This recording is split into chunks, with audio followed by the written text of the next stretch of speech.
ನಮ್ಮ Sahyadri news channel ಅನ್ನು YouTube, Facebook ಹಾಗೂ ಇನ್ಸ್ಟಾಗ್ರಾಂನಲ್ಲಿ ನೋಡಿ. ಸಬ್ಸ್ಕ್ರೈಬ್, ಲೈಕ್ ಮತ್ತು ಶೇರ್ ಮಾಡಿ ಪ್ರೋತ್ಸಾಹಿಸಿ.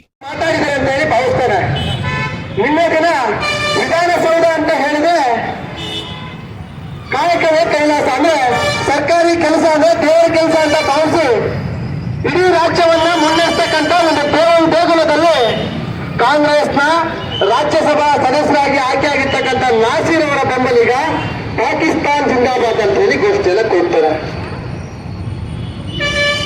ಇದನ್ನ ಸಮರ್ಥನೆ ಮಾಡ್ಕೊಳ್ತಕ್ಕಂಥ ಕಾಂಗ್ರೆಸ್ನ ಹೀನ ಮನಸ್ಥಿತಿ.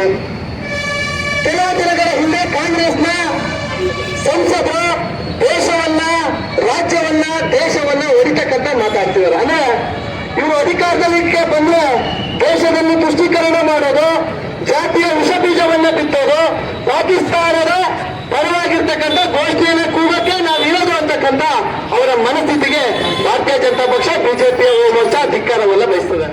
ಪಾಕಿಸ್ತಾನ್ ಜಿಂದಾಬಾದ್ ಅಂತ ಕೂಗುವಂತ ವ್ಯಕ್ತಿಗಳ ಬಗ್ಗೆ ಕ್ರಮ ತಗೊಳ್ಳಿ ಅಂತ ಹೇಳಂತ ಒಂದು ಪರಿಸ್ಥಿತಿ ಬಂದಿರೋದೇ ದೊಡ್ಡ ಒಂದು ಅನ್ಯಾಯ. ಪಾಕಿಸ್ತಾನ್ ಜಿಂದಾಬಾದ್ ಅಂತ ಕೂಗಂತ ಮನಸ್ಥಿತಿ ದೇಶಕ್ಕೆ ಸ್ವತಂತ್ರ ಬಂದು ಇಷ್ಟು ವರ್ಷ ಆದ್ಮೇಲೆ ಇನ್ನೂ ಇದೆಯಲ್ಲ, ಇದು ತುಂಬಾ ನಾಚಿಕೆಗೇಡು. ಯಾವ ಭಾರತ್ ಮಾತಾ ಕಿ ಜೈ ಅಂತ ಘೋಷಣೆ ಕೂಕೊಂಡು ಒಂದೇ ಮಾತ್ರ ಮತ್ತು ಘೋಷಣೆಗಳು ಕೂಗ್ತಾ ಇದ್ದಂತ ಕಾಂಗ್ರೆಸ್ ಪಕ್ಷ ಇವತ್ತು ಪಾಕಿಸ್ತಾನ್ ಜಿಂದಾಬಾದ್ ಅಂತ ಘೋಷಣೆ ಕೂಗದಂತ ವ್ಯಕ್ತಿಯನ್ನ ನಾವು ಖಂಡಿಸ್ತೀವಿ ಅನ್ನಂತ ಇವತ್ತಿನ ತನಕನೂ ಕೂಡ, ಈ ನಿಮಿಷ ತನಕನೂ ಕೂಡ ಎಐಸಿಸಿ ಅಧ್ಯಕ್ಷರಾದ ಮಲ್ಲಿಕಾರ್ಜುನ್ ಖರ್ಗೆ ಅವರಾಗ್ಲಿ, ಕಾಂಗ್ರೆಸ್ನ ರಾಷ್ಟ್ರೀಯ ನಾಯಕರುಗಳಾದ ಸೋನಿಯಾ ಗಾಂಧಿ, ರಾಹುಲ್ ಗಾಂಧಿ ಅವರಾಗ್ಲಿ ಈ ನಿಮಿಷ ತನಕ ಖಂಡನೆ ಮಾಡದೇ ಇರೋದು ಕಾಂಗ್ರೆಸ್ಸಿನ ದುರ್ದೈವ ಅಲ್ಲ, ಈ ದೇಶದ ದುರ್ದೈವ. ಕೇವಲ ಮುಸಲ್ಮಾನರು ಮಾತ್ರ ಬೇಜಾರಾಗ್ತಾರೆ ಅನ್ನಂತ ಒಂದು ಭಾವನೆಯಿಂದ, ಭ್ರಮೆಯಿಂದ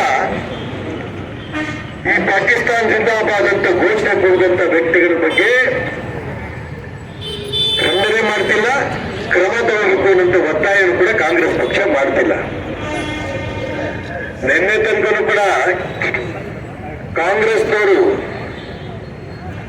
ನಾಸೀರ್ ಹುಸೇನ್ ಜಿಂದಾಬಾದ್ ಅಂತ ಕೂಗ್ತಾ ಇದ್ರು, ಪಾಕಿಸ್ತಾನ್ ಜಿಂದಾಬಾದ್ ಅಂತ ಕೂಗ್ತಾ ಇಲ್ಲ ಅನ್ನೋಂಥ ಮಾತನ್ನು ಅನೇಕರು ಹೇಳಿದ್ರು. ಇವತ್ತು ಬೆಳಿಗ್ಗೆ ಮುಖ್ಯಮಂತ್ರಿ ಸಿದ್ದರಾಮಯ್ಯನವರ ಟ್ವೀಟ್ ನಲ್ಲೂ ಕೂಡ ಅದೇ ಬಂತು, ಪಾಕಿಸ್ತಾನ್ ಜಿಂದಾಬಾದ್ ಅಂತ ಕೂಗಿಲ್ಲ ಅನ್ನೋದಂತ ಅಂಶ ಬಂತು.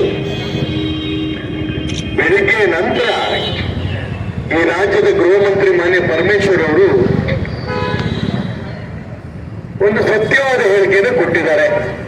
ನಾನು ಮಾನ್ಯ ಪರಮೇಶ್ವರ್ ಅವರಿಗೆ ಅಭಿನಂದನೆಗಳು ಸಲ್ಲಿಸ್ತೇನೆ. ನಾಸೀರ್ ಹುಸೇನ್ ಜಿಂದಾಬಾದ್ ಅಂತ ಕೂಗಿದ್ದಾರೆ, ಪಾಕಿಸ್ತಾನ್ ಜಿಂದಾಬಾದ್ ಅಂತ ಕೂಗಿದ್ದಾರೆ. ಇದರ ಬಗ್ಗೆ FSL ರಿಪೋರ್ಟ್ ಕಾಯ್ತಾ ಇದ್ದೀವಿ. ರಿಪೋರ್ಟ್ ಬರ್ತಿದ್ದಂಗೆ ಸಂಬಂಧಪಟ್ಟ ವ್ಯಕ್ತಿಗಳ ಬಗ್ಗೆ ಕ್ರಮ ತಗೋತೇವೆ. ಪಾಕಿಸ್ತಾನ್ ಬಗ್ಗೆ ಜಿಂದಾಬಾದ್ ಅಂತ ಕೂಗಿದ್ದಾರೆ ಮತ್ತು ಒಪ್ಪಿಕೊಂಡಿದ್ದಾರೆ. ಇನ್ನು ತನಕ ಇಲ್ಲಿ ಕ್ರಮ ತಗೊಳಕ್ಕೆ ಕಾಯ್ತಾ ಇದೀವಿ, FSL ರಿಪೋರ್ಟ್ ಹಾಕ್ಬೇಕು. ಇವತ್ತು ಇಡೀ ರಾಜ್ಯದಲ್ಲಿ, ದೇಶದಲ್ಲಿ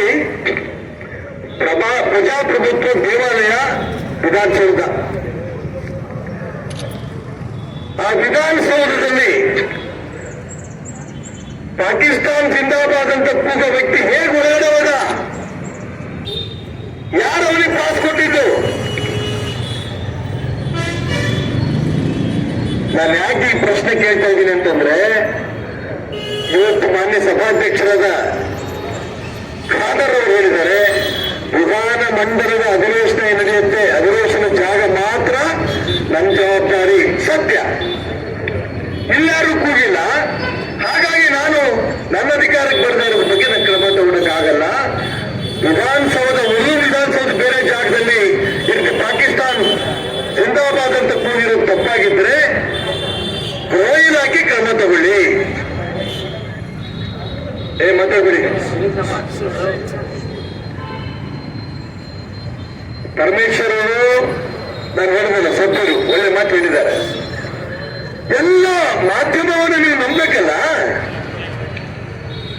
ಟಿವಿ ಮಾಧ್ಯಮನ ನೋಡಿದಂತ ತುಂಬಾ ಸ್ಪಷ್ಟವಾಗಿ ಕಾಣುತ್ತೆ, ಕೇಳುತ್ತೆ. ಪಾಕಿಸ್ತಾನ್ ಜಿಂದಾಬಾದ್ ಅಂತ ಕೂಗಿರೋದು ಸತ್ಯ. ಎಲ್ಲ ಟಿವಿ ಮಾಧ್ಯಮಗಳು ತೋರಿಸ್ತಾ ಇದ್ದಾರೆ. ಇವತ್ತು ಬೆಳಿಗ್ಗೆ ರಿಪಬ್ಲಿಕ್ ಟಿವಿ ನೋಡಿದೆ ನಾನು. ಆ ಟಿವಿನಲ್ಲಿ ವರದಿಗಾರ ಹೋಗಿ ನಾಜೀರ್ ಹುಸೇನ್ ಅವ್ರ ಕೇಳಿದ್ರೆ, ಹೋಗಲೇ ನೀವು ಯಾವನು ತಲೆ ಹುಚ್ಚಾಗಿರ್ಬೇಕು, ಹೊರಗಾಗ್ರಿ, ಈ ಮಾತಿಗೆ ಯಾವನಂತ ಹೊರಗಾಗ್ರಿ ಹೋಗೋ ಅಂತ ಕೇಳ್ತಾರೆ ಅಂದಾಗ ಆ ರಿಪಬ್ಲಿಕ್ ಟಿವಿಯ ಜಯಪ್ರಕಾಶ್ ಶೆಟ್ಟಿ ರಿಪೋರ್ಟ್ ಮಾಡ್ತಾರೆ. ನಾನು ನೋಡ್ಬೇಕಂತ ಸಂತೋಷನಾಯ್ತು. ಇಷ್ಟು ಎದೆಗಾರಿಕೆ ಬಂದೆ ಮಾಧ್ಯಮ ಮಿತ್ರರಿಗೆ ಅಂತೇಳಿ. ಹೋಗಲೇ ನೀನೋದ್ರೆ ಅಂದ್ರು ಜಯಪ್ರಕಾಶ್ ಶೆಟ್ಟಿ ಅವರು. ನೀವ್ಯಾವನು? ಒಬ್ಬ ರಾಜ್ಯಸಭಾ ಸದಸ್ಯನಿಗೆ ಎದೆಗಾರಿಕೆ ಅಂತ ಪತ್ರಿಕಾಕರ್ತರು ಹೇಳಿದಾರಲ್ಲ. ನಾನು ಪತ್ರಿಕಾಕರ್ತರಿಗೆ ಒಂದು ಎಲ್ಲ ಟಿವಿ ಮಾಧ್ಯಮದಲ್ಲಿ ತೋರಿಸಿದ್ರಿ ನನಗೆ ಅಭಿನಂದನೆ. ಮತ್ತು ನಾಜೀರ್ ಹುಸೇನ್ ಅಂತ ಪ್ರಶ್ನ ದೇಶದ್ರೋಹಿಗೆ ಯಾವ ಪದಗಳನ್ನು ಉತ್ತರ ಕೊಡ್ಬೇಕು ನೀವು ಉತ್ತರ ಕೊಡ್ತಿದ್ದೀರಿ. ನಾನು ನಿಮ್ಗೆ ಅಭಿನಂದನೆ ಸಲ್ಲಿಸಕ್ಕೆ ಇಷ್ಟಪಡ್ತೇನೆ.